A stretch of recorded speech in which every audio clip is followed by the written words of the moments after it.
بسم اللہ الرحمن الرحیم، السلام علیکم ڈیئر اسٹوڈنٹس، امید ہے کہ آپ سب خیر وعافیت سے ہوں گے۔ آج جماعت ہشتم کا اردو کا لیکچر اور یہ شہری دفاع کا دوسرا لیکچر ہے۔ جن بچوں نے ابھی تک پہلا لیکچر نہ لیا ہو، اسی یوٹیوب چینل کے اوپر جو ہے وہ یہ لیکچر لے سکتے ہیں۔ اس میں ہم نے ریڈنگ کی تھی اور مشکل الفاظ کے معنی یاد کیے تھے۔ تو بات یہ ہے کہ حامد کے والد صاحب نے ان کو فون کیا کہ میں آج گھر پر ٹائم پر نہیں پہنچ سکوں گا، بلکہ نہیں آ سکوں گا، تو آپ ایسا ہے کہ اگلے دن ان کی ملاقات ہوتی ہے چائے کے اوپر شام کو۔ تو وہاں پر حامد پوچھتا ہے کہ ایسا جو بم دھماکہ ہوا تھا اس حوالے سے کویشچن کرتا ہے کہ وہاں پر لوگوں ایک دوسرے کی مدد جو ہے وہ کیسے کی جاتی ہے، شہری دفاع کے بارے میں اس کے والد صاحب اس کو بتاتے ہیں، اور ابتدائی طبی امداد کیسے پہنچائی جاتی ہے وہ بتاتے ہیں۔ اور اس حوالے سے مزید سوالات جو ہے وہ اٹھتے ہیں، حامد پوچھتا رہتا ہے اور اس کے ابا جان اس کو بتا رہے ہیں۔ سلسلہ یہیں سے آغاز کرتے ہیں اور کہتے ہیں اس کے ابا جان کے ہنگامی حالت میں عمارتوں کو خالی کرنے کے لیے راستے کا تعین لازمی کرنا چاہیے۔ یعنی کہ کسی بھی صورت میں بیٹا ہم نے دیکھا ہے کہ عمارتوں کے اندر دو راستے ہوتے ہیں عام طور پر، کسی شاپنگ مال میں بھی جائیں یا بڑی عمارتوں میں جائیں، ایک ایک لفٹ ہوتی ہے جو اوپر سے نیچے، اور دوسرا جو ہے وہ سیڑھیوں کے راستے سے آپ اتر سکتے ہیں۔ تو یوں خارج ہونے کے وہاں سے جو عمارت ہے وہاں سے دو راستے جو ہے ان کا تعین کیا جاتا ہے، اور ان سے عام لوگوں کی آگاہی اشد ضروری ہے۔ آگاہ ہونا اشد ضروری، بہت زیادہ ضروری ہونا کہ لوگوں کو معلوم ہو کہ اس بلڈنگ کا دوسرا راستہ کہاں سے، ہنگامی راستہ جسے کہتے ہیں۔ تو اس سلسلے میں جگہ جگہ پر ٹیگ لگانا ضروری ہے کہ کسی بھی ہنگامی صورتحال کے اندر اس جگہ پر چلے جائیں۔ آگ کو بجھانے والے آلات کا عمارتوں میں ہونا بے حد ضروری ہے۔ تو آگ کو بجھانے والے آلات، جیسا کہ آپ کو یہ تصویر میں بھی نظر آ رہا ہوگا، آپ نے دیکھا ہوگا اس طرح کے آلات جو ہیں آگ کو بجھانے کے لیے کارآمد ہوتے ہیں۔ اس سے جو ہے وہ آگ بجھائی جا سکتی ہے، اس کے سپرے سے، گیسز سے۔ تو زخمیوں کو کھلی اور تازہ ہوا میں لانا چاہیے تاکہ انہیں سانس لینے میں دشواری نہ ہو، کوئی مشکل پیش نہ آئے، کیونکہ دھویں کے باعث جو ہے سانس لینا مشکل ہو سکتا ہے۔ تو دھویں سے بے ہوش ہونے والوں کے کپڑوں کو ڈھیلا کر دینا چاہیے اور ان کے منہ پر ٹھنڈے پانی کے چھینٹے دینے چاہیے تاکہ وہ جلدی سے ہوش میں آ سکیں۔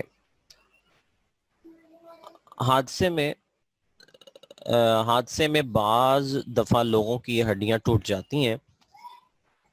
اگر بازو کی ہڈی ٹوٹی ہوئی ہو تو کپڑے سے ایک تکونی پٹی بنائی جاتی ہے۔ یہ تکونی پٹی کیسے بنائی جاتی ہے انشاءاللہ پریکٹیکلی کلاس میں آپ کو بتاؤں گا۔ تو گلے میں حمائل کر دینا چاہیے، اس کو لٹکا دینا چاہیے گلے میں ڈال کر، اس بازو کو جو ہے وہ سپورٹ کرنا چاہیے، سہارا دینا چاہیے۔ اس کے علاوہ اگر لکڑی کی چھوٹی چھوٹی کھچیاں، تختیاں، چھوٹے چھوٹے سے ٹکڑے جو ہیں ٹوٹی ہوئی ہڈی کے اطراف میں رکھ کر اوپر پٹیاں لپیٹ دی جائیں تاکہ ٹوٹی ہوئی ہڈیوں کو سہارا مل جائے۔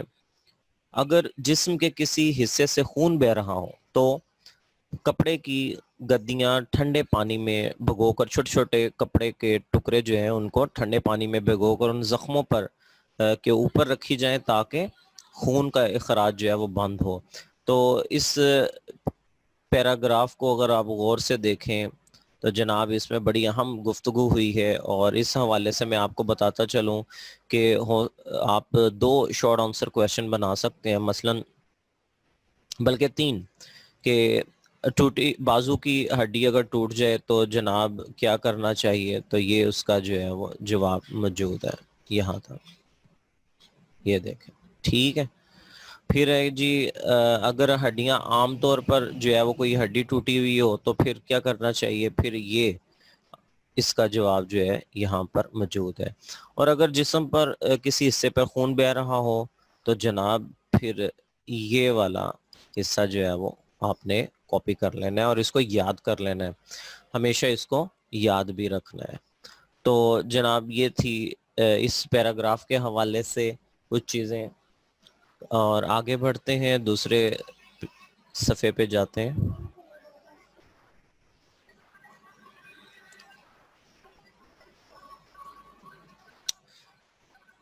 جی، اگر کسی کے کپڑوں کو آگ لگ جائے تو دونوں ہاتھوں سے چہرے کو ڈھانپ لے اور زمین پر لوٹنا شروع کر دے، یعنی کہ لیٹنا شروع کر دے اولٹ پولٹ، تاکہ جو ہے وہ آگ بجھ سکے. اگر کوئی دوسرا آدمی پاس ہو تو فوراً جلنے والے کے جسم پر کمبل، رضائی، کھیس، دری یا کوئی موٹا کپڑا ڈال دے اور اسے زمین پر لوٹانا شروع کر دے. آگ والے شخص کو بھاگنا نہیں چاہیے، ورنہ اس سے آگ اور زیادہ بھڑک اٹھے گی. کیوں کہ آگ جو ہے وہ آکسیجن کی وجہ سے اور زیادہ بڑھتی ہے، تو جب وہ بھاگے گا تو آکسیجن والی جگہ پہ جائے گا تو اسے آگ جو ہے وہ مزید بھڑک سکتی ہے. حامد نے پوچھا اگر کوئی پانی میں ڈوب جائے تو اس کو ابتدائی طبی امداد کس طرح دی جائے؟ ابا جان نے بتایا کہ اگر کوئی پانی میں ڈوب جائے تو سب سے پہلے اس شخص کو الٹا لٹا کر اس کے جسم سے پانی نکالا جائے. اس کے بعد اسے سیدھا لٹا کر مصنوعی طریقے سے اس کی سانس بحال کی جائے.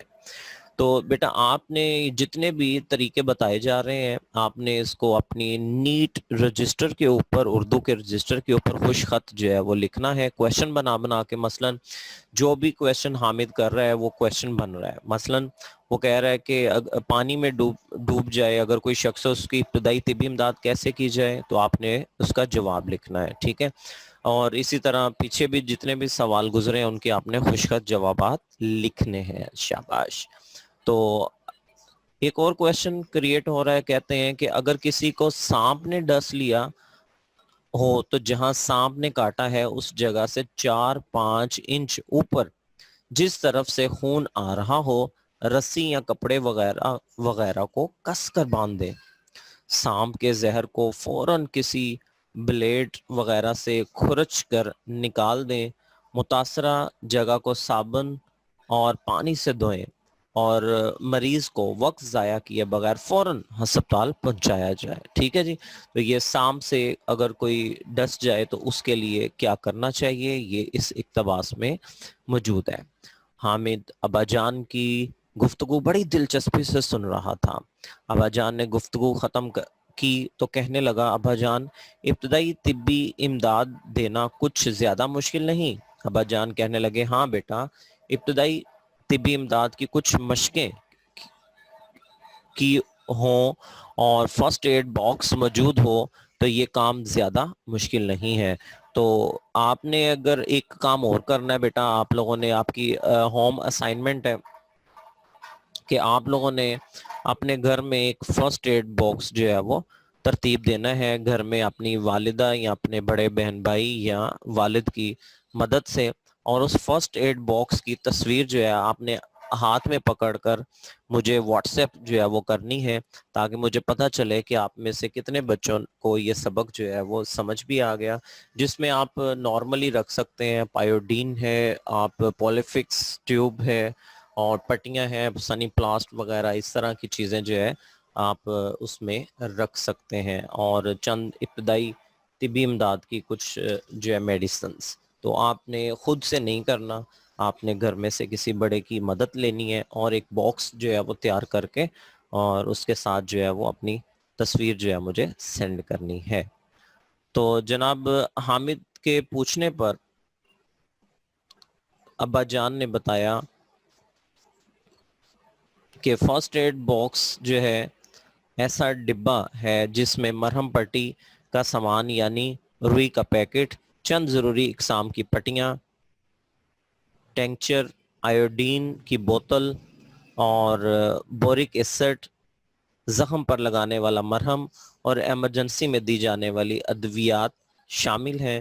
فرسٹ ایڈ باکس ہر گھر میں ہونا چاہیے. لیں جناب، ابھی میں آپ کو بتا رہا تھا اور اس اقتباس میں وہ ساری باتیں ہو بھی گئیں. ٹھیک ہے، تو یہ تو بڑی مزے کی بات ہو گئی. تو آپ نے کیا کرنا ہے، آپ نے ہر بچے نے اب شروع ہو جائیں. آپ کے پاس جو ہے وہ موجود بھی ہوں گے. آج جیسے کلاسز آپ پڑھ لیتے ہیں تو آپ نے اس کا جو ہے وہ کام کو مکمل کرنا ہے, اور کوئی نہ کوئی جو ہے باکس لیں گھر میں کسی بڑے کی مدد سے, اور اس طرح سے جو ہے وہ اپنا خاص طور پر یہ سامان جو ہے وہ اس میں رکھیں, اور اس کو جو ہے وہ اپنے ساتھ تصویر بنائیں اچھی سی اور مجھے بھیج دیں. ٹھیک ہے, تو انشاءاللہ یہاں تک آج ہم پڑھتے ہیں, اور اس میں سے جتنے بھی شارٹ آنسر کویسچن میں نے آپ کو بتائے ہیں بیٹا, وہ لازمی جو ہے وہ اپنی کاپی پہ لکھیے, اور کوئی بھی سوال ہو تو آپ نیچے کمنٹس میں بھی پوچھ سکتے ہیں, اور ابھی کویسچن آنسر کا سلسلہ بھی شروع ہونے لگے, آپ اس میں بھی پوچھ سکتے ہیں.